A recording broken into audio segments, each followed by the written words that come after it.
This is The Good Government Show. I, in many ways, can't believe we have gotten to 100 episodes. That's a huge number. That's a lot of conversations. That's a lot of folks to talk to. The more educated an audience you have, the more educated the voters are, the more educated the citizenry are, the better government you're going to get.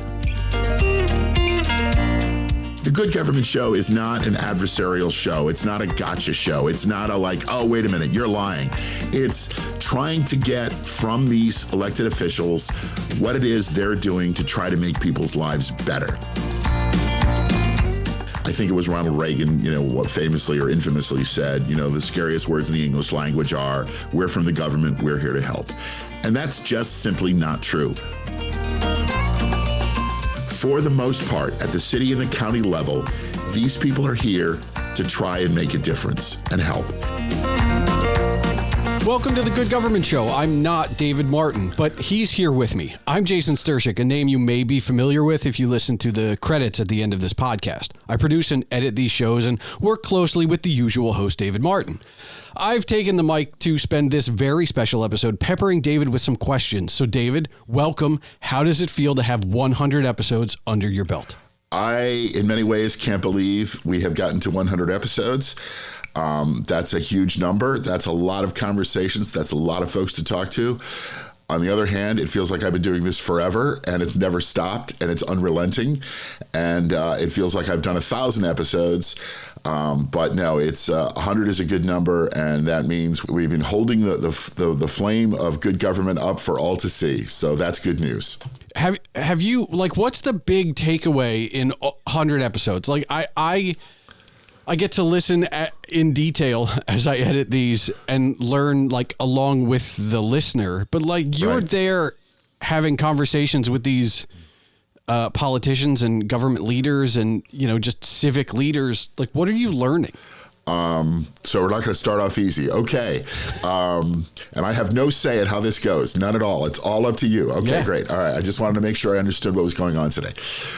What I'm constantly surprised and heartened by is the premise of the show was to showcase the fact that government leaders actually get up, go to work, and work hard to try to produce good government. And across the board, all the folks that I've talked to fall into that category. They really are trying to make a difference. They really are trying to help. They really want to do the right thing. I go back to Oz Nesbitt. This is a guy who was a county commissioner in Georgia, in Rockdale County, Augusta. And, his whole mission in life, his ministry, is how he would describe it, is to make sure that the people in his county are better. I can go down the list of the people that I've talked to. Hillary Shivey is the mayor of Reno. She doesn't want to be governor. She doesn't want to be senator. She wants to be the most effective mayor of Reno that she can possibly be. Brad Kavanaugh in Dubuque, Iowa, loves Dubuque, Iowa. I never met the guy. I never knew anything about Dubuque. This guy is a huge booster of Dubuque. He loves his town. He loves his city. He loves serving the people there. So I think, and I can just go down the list of people, most of them, they're not in it for the money. They're not in it for the fame. They really thought that this was something they could do where they could help people and make a difference and, serve their community. AI isn't the future of government, it's happening now. Let Polimorphic power your government with AI like other agencies are already doing. Polimorphic helps you power resident-first service to streamline requests while reducing staff workloads and speeding up how your citizens get answers. It's a secure system that's built for government. You'll see immediate results with more informed citizens. Want to see how AI can help you power a service-first government? Visit polymorphic.com. That's polymorphic.com. Once you wrap up this episode of The Good Government Show, give a listen to our friends over at Good News for Lefties. This daily podcast highlights news stories that show there's more good news out there. Other people in government are really trying to do the right thing. That's Good News for Lefties. Listen where you're listening now. So you were in news before this, before the podcast started. And yes, I know that you read or read the papers and keep up with current events. But I read the paper every day. Still. Okay. So what I get home delivery of a newspaper in my hometown every day, and I read it. I hope everyone else does. You are clearly in the minority now, sadly. Yes. But is there anything that surprises you as you talk to these people and you get like a little bit further behind the scenes than you would have just by reading the paper, or just by like you talked about Brad Kavanaugh? Like if you had just read the Dubuque paper, you'd only get so much. You're now talking to these people. Is there anything like extra you feel like, oh, like I'm getting something that I'm not getting from the normal paper? Yeah, I do. And thank you for that, because that gives me an opportunity to talk about what we do on the show.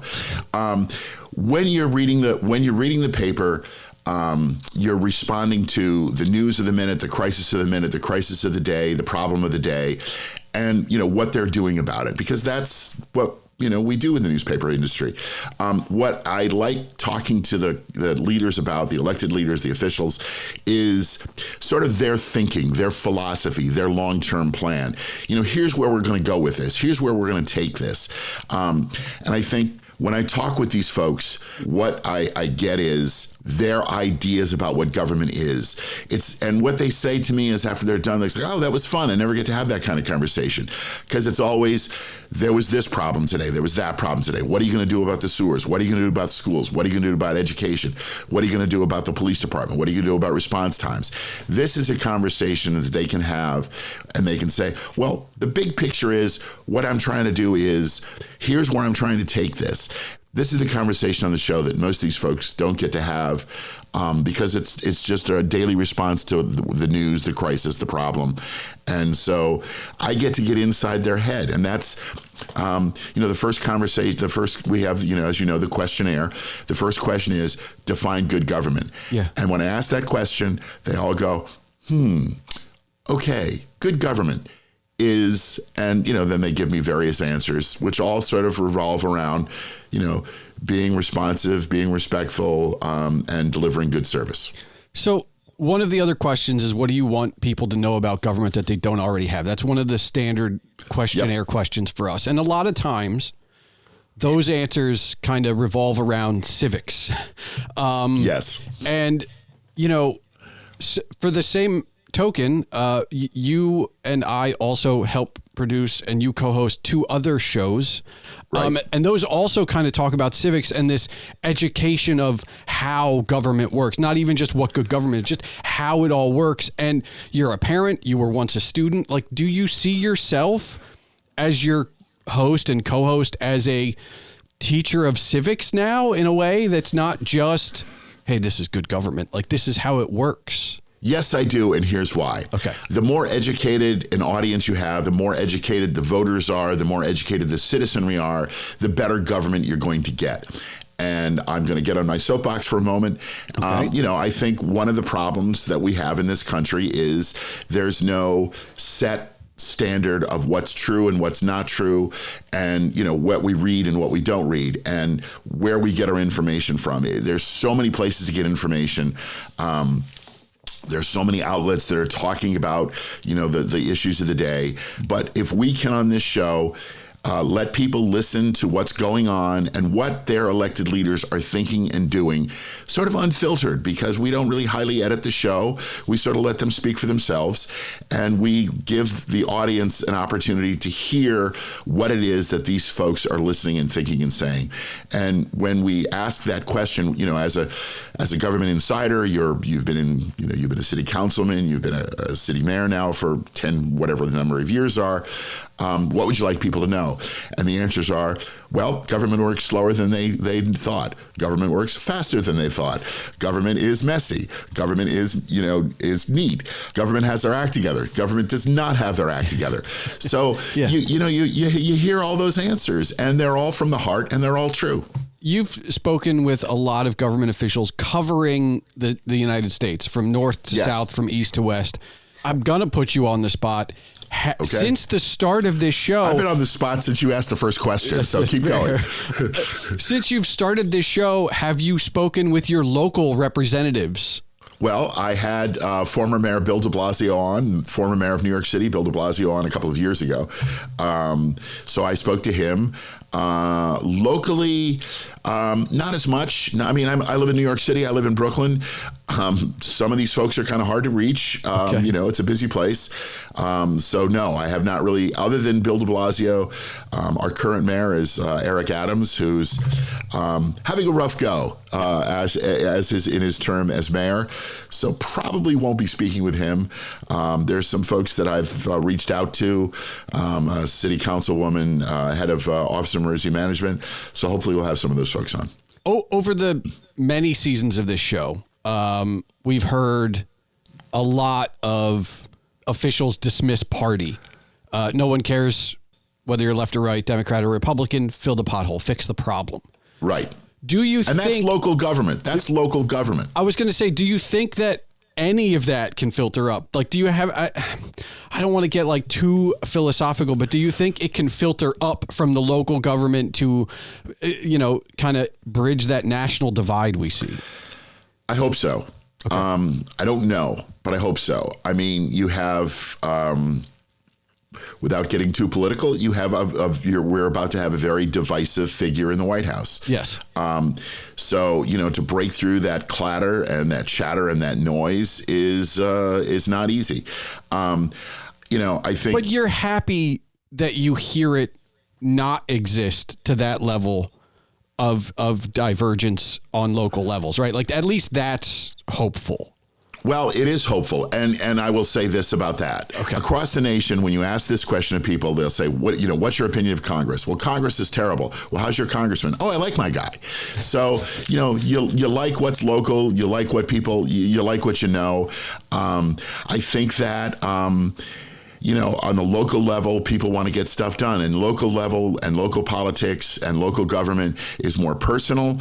So as you move away from the personal, you get a little farther removed from fixing the street, fixing the pothole, fixing the ball field. You know, now you're talking about bigger issues that don't, you know, they don't really have that personal impact that they might. So I think it's a little bit harder. But, you know, I mean, I think I saw a headline just the last day or two that said people are fed up with political coverage. So I think they'll, you know, there's always a mood swing, you know, there's always a vibe, there's always a progression or digression. So, you know, I think hopefully at some point I cross my fingers and think it has to get better. You know, we have to settle down. We have to solve the issues of the day. And we need serious people to do them. I remain hopeful. Okay. So how's that for an answer? I remain hopeful. I think it's a great answer. I mean, I immediately go to a story I heard about, like, and maybe I heard it on TV, which was a congressman who used to have to sunbathe in Washington so that when he went home to his warm weather state, people wouldn't know he was in Washington. He would have a proper local tan, as opposed to being like, oh, he was off there. So you hear that stuff kind of in the ethos or wherever it was, and I go, all right, so it like all politics is local. I think one of the problems with the national level is that it's not personal, because the things that we get from, say, the federal government are and can be personal, but they don't come from my mayor who I voted for, right? And I think that's the disconnect. When they established the Senate and the House, the idea was that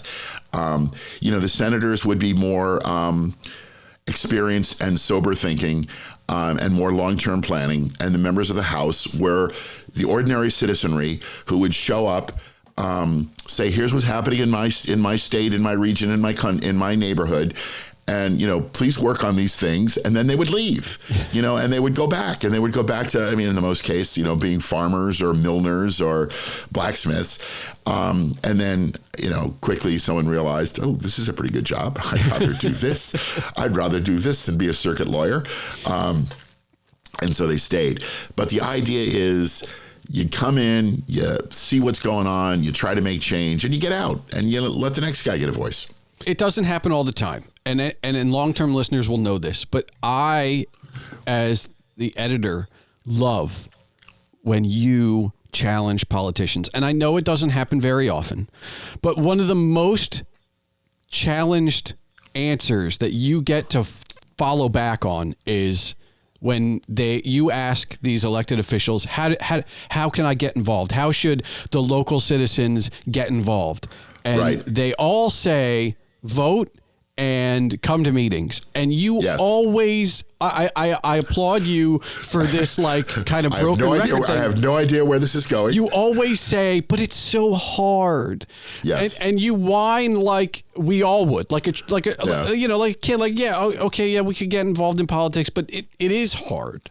Yes. Do you, I don't know, feel like that's a fair assessment of, I know you're trying to get a better answer as a host and an interviewer, and because I've been in your shoes before as a host and interviewer, but do you think that they take it to heart that like it is hard for the rest of us to get out to that meeting or to do anything more than just the bare minimum, which would be vote? Well, yes and no. Okay. Multifaceted answer. Yeah. These are the guys who got involved. So these are the guys that showed up. We just did a piece recently. This woman was walking with her friend, and they said, "Oh, did you hear about the vote at the town meeting?" And they said, "Yeah." And they said, "Well, they were going to do this." Well, that was silly. I could do better than that. We should run.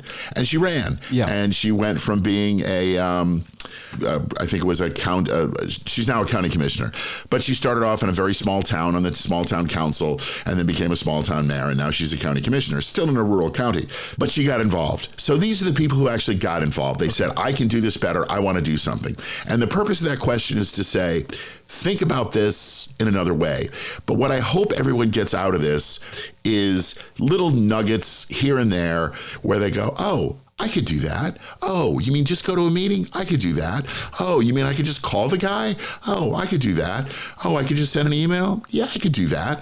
I could volunteer on the school board. Yeah, I could do that. I could volunteer on the Parks Department Planning Commission. Yeah, I could do that. So at any level that someone wants to get involved, they can do it. So if family, wife, kids, house, jobs, school stuff, athletic leagues, sports teams, Pop Warner football teams, but there's something that everybody can do somewhere. And I think that's what they're trying to get across is, start at the level you're comfortable with. Maybe you get excited. Maybe you'll run for county commission. Maybe you'll run for city mayor. Maybe you'll run for city council. Maybe you'll run for county clerk. Whatever it is, start off. Okay. And I think two things happen. Once you get involved, you get the bug and you go, oh, I want to do that job. Oh, I could do that. I could do that better. Or you go, oh, this is crazy. I'm not doing this anymore. Okay. So aside from that question, I know on occasion throughout the complete seasons we've done, you have challenged a few elected officials on maybe a position or a policy. And I wanted to know, is it just your journalism background that gives you this kind of ability to speak truth to power, which not everybody can do, or is it just you know your role? Like, what is it where you're like, oh, I can push back here. I can ask that question instead of just accepting whatever the answer may happen to be. Well, that goes back to being a reporter. Okay. And sitting there at a news conference and going, no, Mr. Mayor, that doesn't sound right. Okay. How can you say that? No, that's not true. And, in my job as a reporter, I covered presidential campaigns. I've met presidents and senators and congressmen and county commissioners and city mayors and city mayors and city mayors and borough presidents. And, for a while I was in the travel industry. So I talked to presidents of airlines and, they have an attitude, they have a position, they want something they want to put out. And sometimes you just hear it and you go, no, that's not right. That's not right. And the Good Government Show is not an adversarial show. It's not a gotcha show. It's not a like, oh, wait a minute, you're lying. It's trying to get from these elected officials what it is they're doing to try to make people's lives better. And I've just been so impressed with the number of people who said, I have a better idea. I can make this better. I can make this work. I have an idea. wait, let's think about that. So there was a guy who, right before we went on, said, "Oh, we have the first windmill in West Virginia." And I was like, "Oh, cool."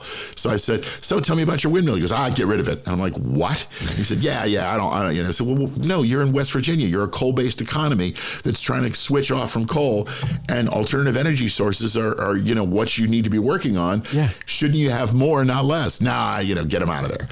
So, that was easy, because it was like, well, this guy just, he's not on board. So sometimes you hear something and you go, well, that doesn't sound right. More than trying to be adversarial, I'm trying to get at the ways in which what they're doing can make things go better. Okay. So I think I do that, and I do hear questions, or I do hear answers, and you go, and I want to hear more about it. Like what is it? Yeah, well, I mean, that's the other thing. These people are talking to you who's not one of their constituents. They're talking to you who doesn't know what the local paper is saying, or even what's going on locally. Sometimes I do a little research. I try to when I can. But they are having these conversations every day with their fellow congressmen or county commissioners or fellow elected officials and fellow constituents all the time. So when you ask them a question like, what's going on? Like, well, we just redid a park. Like, everybody who is around them knows what that means, and you don't, obviously. And I think that there's also this maybe helpful quality to you not being from there and you asking the follow-up of, well, what park thing? Because not everybody in their community is reading the paper, and not everybody is running in those circles. We would love everybody to be like David and read the paper and get the local paper delivered, but not everybody is. So not everybody's that connected. I think that adds something to our show. I hope so. I hope it does. I hope, it's again, the point of the show is to let folks know that there are people in government who are actually out there working hard, trying to make a difference and trying to make citizens' lives better. Yes. I think it was Ronald Reagan, what famously or infamously said, the scariest words in the English language are, "We're from the government, we're here to help." And that's just simply not true. There are people from the government. They are trying to help. I go back to one of the first stories we did, the R3 program. These two women were doing intervention program for people who are going into the criminal justice system. And they had a program where they, taught kids programs, interventions, some alternatives. And they were not meeting with great success. And they sat down and they said, what are we doing wrong? How can we fix this? And they came up with a program that was a 6-week program where people learned to work in the construction trade, but more importantly, they learned to work. And they got the recidivism rate down to like 10%. So that means 90% of the people that went through their program stayed out of jail, stayed out of trouble, stayed at work, stayed in a job, and were successful. Because two women sat down at their desk and said, how can we fix this? And over 100 shows, I could probably come up with 100 different examples of that. From that, back in season 1 to season 4, which we just finished. Yes. And into season 5, we have shifted from a journalism type show, news program, to a conversational interview kind of show. And you've been a part of every episode. Yep. And I just wanted to know, sorry to all our listeners. How have you adjusted your style and along with the show? Because obviously what we started with is not what we're doing now. So we started off doing examples of what people were doing that were good government. And it was great. And I loved it. And I'd love to get back to it. We have a show coming up again where we go back to Appalachian Botanical in West Virginia, where they have built a lavender farm on top of an abandoned coal mine. And so they've put people to work. It's a second chance company. So people who have been in various forms of either incarceration or rehabilitation get to go to work there, and they've got a big company and they've expanded in what they're doing. And I love telling that story. I'd love to go back and I'd check up with them every year if I could. It was a financial decision, in part. Those take a lot of work. You got to go, you got to visit, you got to talk to different people. You got to do. I think there's 14 interviews in the Appalachian Botanical piece. So there was a lot. There's a lot to do with those. What I like about the one-on-one sort of conversations for the Good Government Show is that we get to go to more places. We get to talk to way more people. We get to get shine a light on different places. It's fascinating that some of the folks we talk to, from small places, not making the front page of the newspaper anywhere, even where they are doing some cool things. There was a guy I met as a county commissioner from Indiana. I think it's fair to say we were on different sides of the aisle politically, but he had a great little program where they have once a month. They take a high school student. The police chief picks him up in the morning in the police car. They drive him to the county. They attend a county board meeting. And then in the afternoon, he goes to all the different offices, that the county administers, and then spends, a little time with the county commissioner. So in one day, this high school student has seen the county. He's seen the county government up close and personal. What a great little program. Yeah. What a great opportunity for a kid to do this. Matt Meyer was a county commissioner in Delaware. He was recently elected governor. He said, somewhere out there's a kid who's dreaming about being president, or maybe dreaming about being a senator, or maybe even dreaming about being governor. No kid is dreaming about being a county commissioner. But what we want to do is we want to get kids involved. And what a great program in Indiana they've come up with. And at the end of the day, he said, I hope some kid walks away and goes, I want to do that. I want to be a county commissioner. I want to be the county sheriff. I want to be, the head of the county real estate board, whatever it is. Well, and what's funny is when we talk about, did you want to be president when you grew up? A lot of people say no. About half. But a lot of them weren't aspiring to any political office. It's not like they were aspiring. Yeah. And when you follow up with, were you class president, a lot of people that are in these governmental roles weren't even in student government. It wasn't a thing that crossed their mind. So I think it allows anybody who's listening to see not only is it never too late, you don't have to have this basis. You too can be president. Yes. Yeah. Of even if it's of your local whatever. Yes.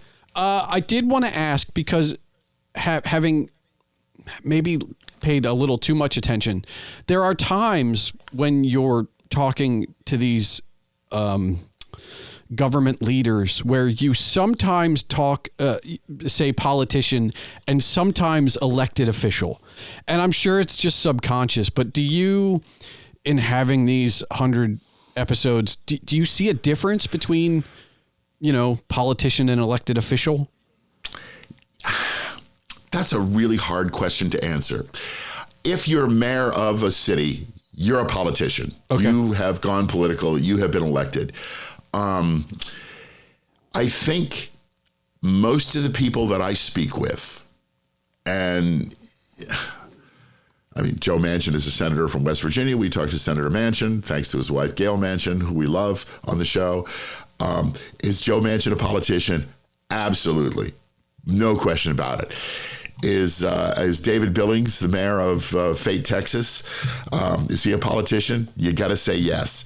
I think at the local level, they're not political. The politics isn't what's driving their role, their job. Okay. I go back to Oz Nesbitt in Georgia, in Rockdale County. Is he political? Sure. The guy got elected several times. He doesn't think of his position, though, as political. He thinks of his position as being a government leader. Okay. All right. And did I even come close to answering the question? No, you did. Okay. I think part of it is how they see themselves, number one, because if you see yourself as a politician, and if you introduce yourself as a politician, it's very different than if you introduce yourself as an elected official. Yeah. I think it's also similar to we talk about there not being politics at the local level, but at the same time, we have had guests on this show that sometimes introduce themselves as their party before their title. Again, maybe that's the difference. Maybe that if you introduce your party first, you're a politician, and if you introduce your title first, you're an elected official. I think it's a blurry line, but I think overall, we've spoken to people that have to deal with politics as part of being an elected official, as opposed to getting into politics to get elected. Okay. Which is a small difference, but I think it's important. I did want to ask as well, one of the other things that's changed is, you go to a conference and you will, or an association conference, and you'll interview, 15 people in a weekend. And yes. Sometimes you'll do what you and I are doing now and, record over Zoom or Skype or, the internet. Do you obviously both have their challenges? Because one, you're recording live on a floor with other people around, and the other is the internet. Yeah. Does it change your style, whether you're in person or online? So here's what happens when I go to the conferences. So I regularly attend the Conference of Mayors. They have a legislative conference in Washington, and they have an annual conference. And then the National Association of Counties, again, has a legislative conference, and then they have a national conference, and then they have other regional conferences. I've attended a few of those. When you're in person, you have a limited amount of time. You really are limited to about a half an hour. And depending on who they are, I remember the mayor of St. Louis was standing there, and she had her 4 people, staff members, looking at me the whole time. So you're a little bit under the gun.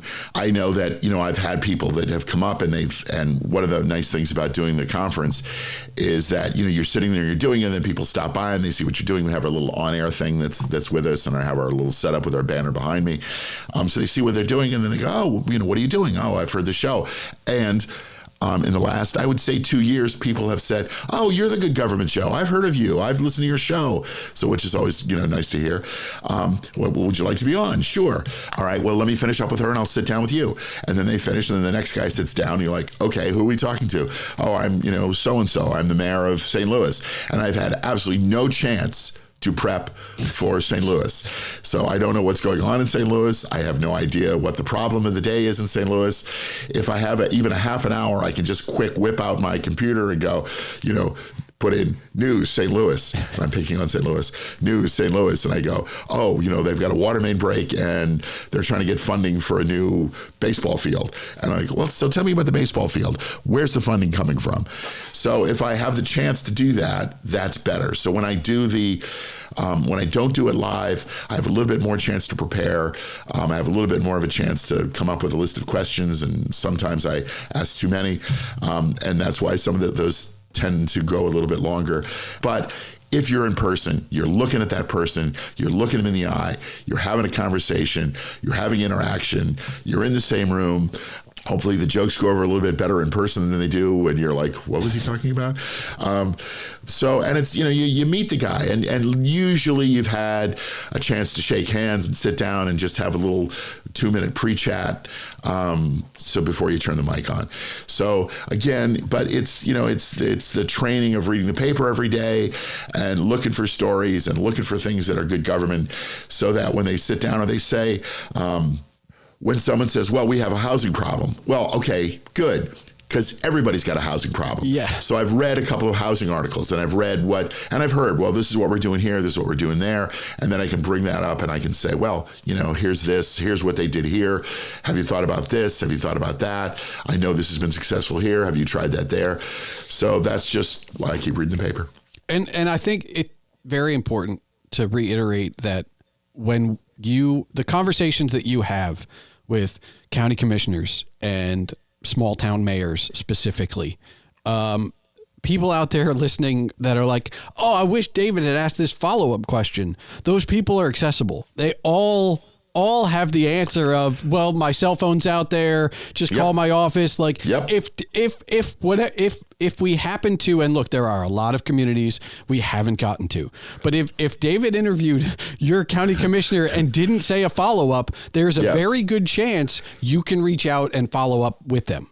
Sure. No, and I can tell you for sure, a couple of county commissioners and have given their cell phone number out over the during the show. They all say we're accessible. They all say come to meetings. They all say come find us. And almost uniformly, and any time there's a town meeting or a city meeting or a city council meeting or a county commission meeting, there is an open forum time where you can walk up to the microphone and go, what are you doing about this? And I honestly believe, based on their answers and what I know personally, they really do truly invite that. They want to hear from you. For the most part, at the city and the county level, these people are here to try and make a difference and help. And they want your insight. They want to hear from you. They want to know what you're thinking. They want to know what they're doing to help. And if you ask them, I've said this 1,000 times as a reporter, if you don't ask, you don't get. And if you ask, it's amazing what you get. So one final question. Are you ready for the next 100? Yes, I am ready for the next 100. I can do this forever. This is my job, man. This is what I've been doing my whole life. I sit there and I talk to people who are in charge and I ask them questions. And to me, it's as natural as, drinking water and breathing the air. That's just the way I've been doing. My first job was at WGAO radio at college radio station, and when I was 18 years old, and I started working in the news department as a reporter right away. And I love doing it. I love talking to people. I love finding out. I love telling stories. I love hearing stories. I love asking questions. And you got to listen. I listen. I hope. I try. Someone tells me something and I'm listening, and I'm thinking of a follow-up question, and I've got a pen and I've got a notebook next to me at all times. And when I'm talking, I put notes in and I circle it, and I have my little method of reminding myself in conversation what I'm doing, and I'll go back to it, and I try not to be adversarial, but I try not to let them off the hook. And so I try to ask questions that people want to ask, that citizens want to ask, that people want to know. That's what I try to do. Well, here's to the next 100 then. All right, now I've got a question for you, because I'm not letting you get away with just asking all the questions. So you've listened to every single show, probably more than I have. Yes. What have you learned? I've learned that I don't think I'm cut out for local politics. And that's okay. So as a small story, over the course of this show, I started volunteering at a local coalition within my community. It's like a so let me get this straight. You listened to the Good Government Show and you got involved. Good. Okay. Yeah. So it was the borough council's not doing this thing. Let's create a coalition and let's do this thing. Fair enough. And there were a couple conversations where people I got asked, like, hey, would you get involved? And I do want to help, but I think this show has taught me I only have a temperament for helping, not for leading. And I think that's a testament to the truthful conversations that you have, because I listen to some of these people who deal with adversity either within a policy or a project, and I go, I don't know that with that much riding on it, because that's the thing maybe I've learned of everything, is that all of these elected officials understand what they're doing. Right. And I don't mean that in terms of for the most part. Well, what I mean is, I don't mean that in terms of like doing the policy. I think they understand that this policy impacts the community, right? They understand what it means. And I don't know that I have the temperament to carry on something of that magnitude, because I think that takes a special person.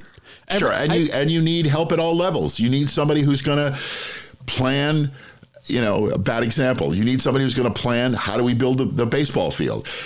You need somebody to get the permits, but then you also need somebody to go out there on Saturday morning with the liner and, put the white lines down on the field. Yeah. And if you say, hey, look, I will line the field every Saturday, that's one job. That's something that needs to be done. And if that's where your level of comfort is, that's great. If your level of comfort is running for mayor, run for mayor.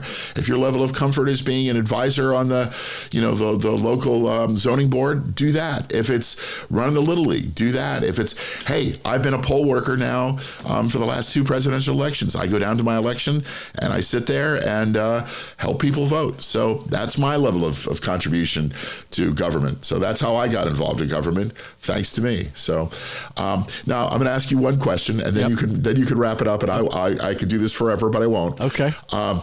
You're out. You're at a party. Someone says, "What do you do?" And you go, "Oh, well, I edit the Good Government Show." Explain the Good Government Show. Define the Good Government Show. So I like to tell people that, and I recently did this at a party. Good. I say, I edit the Good Government Show, and they go, "Well, what is it?" And I say, "Well, it's a podcast that looks at local government the way we wish the national media would treat national government." I can live with that. And it's basically your county commissioners, your mayors, your the people who are doing the things that really impact your life and how that makes a difference. And don't forget, we've had people at the federal level in commerce and treasury and agriculture who've implement projects. So we've really looked at a wide span of government. And I think my follow up that I always say is we probably haven't talked to your local politicians, but the problems are fairly we talked about housing. Housing is a problem everywhere. And right. How are they handling it in San Diego or Dubuque, right? Like they're different size cities. How are they handling it in other counties, right? Like there are different ways. And, if your local government official cannot listen to the Good Government Show, you can. And if you hear an idea that works somewhere else or somewhere of similar size to you can go to them with that idea. And that's sharing best practices, and that's something we hope everyone takes away from this. Yep. So I like to think that I can sell this show, but I tend to just describe it and never ask the follow-up question, which, David, probably the most important. Do you listen to podcasts? Yes. Because that's actually my first question. Do you listen to podcasts? Oh, what do you listen to? Yeah. Oh, well, check ours out. So, yeah, yes. I think that this might be, I have my own show. Yes. But this is probably my favorite show to work on. Well, we appreciate that. And Jason, you every week, every episode, you make me sound better than I am. You take out all the stuff that I do, and I appreciate that. Since this is our 100th episode, we must acknowledge the folks who got us here as well. David Snyder was the interviewer on the 75th show. He is the co-executive producer, and of course, we would not be here without Jim Ludlow, who is also our co-executive producer. And together we are Valley Park Productions, and we've expanded. We have the Good Government Show. We now, I host and we produce, As Fate Would Have It, a podcast for the City of Fate, and the Iowa League of Cities podcast, leading Iowa, good government in Iowa cities. So we've expanded. We hope to be bringing the message of good government to the nation, and I've stolen the mic from you. I will hand it back to you. Well, I was just going to say, I want to thank you, because what people don't hear on purpose is David talks to me. There are outtakes, and I keep them within the Valley Park Productions. But like David does talk to me in between takes, and he's been gracious enough to introduce me to every guest, saying that I will take care of everything. Yes. Which. Don't worry, Jason can fix that. Whenever you have a problem, just don't worry. We keep going. But I'm happy to be a part of it, and I hope you get a laugh when you hear that. It's editing, as anybody who edits knows, is kind of like a singular job, but it does feel like you're here with me. So, well, you are, and I appreciate that. So thank you to you. And thank you. This was, I'm looking forward to 100 more, or maybe even more than that. Well, we've got several lined up. We've got more conferences to come. We have more people to talk to, and this is the Good Government Show. As long as there's good government or the idea of good government, we're going to keep trying. After you get done with this episode, hear more good government stories with our friends at How to Really Run a City. Former mayors Kasim Reed of Atlanta and Michael Nutter of Philadelphia, and their co-host, journalist and author Larry Platt, talk with guests and other mayors about how to really get stuff done in cities around the nation. Check them out where you're listening now or through their nonprofit news site, thephiladelphiacitizen.org/podcasts.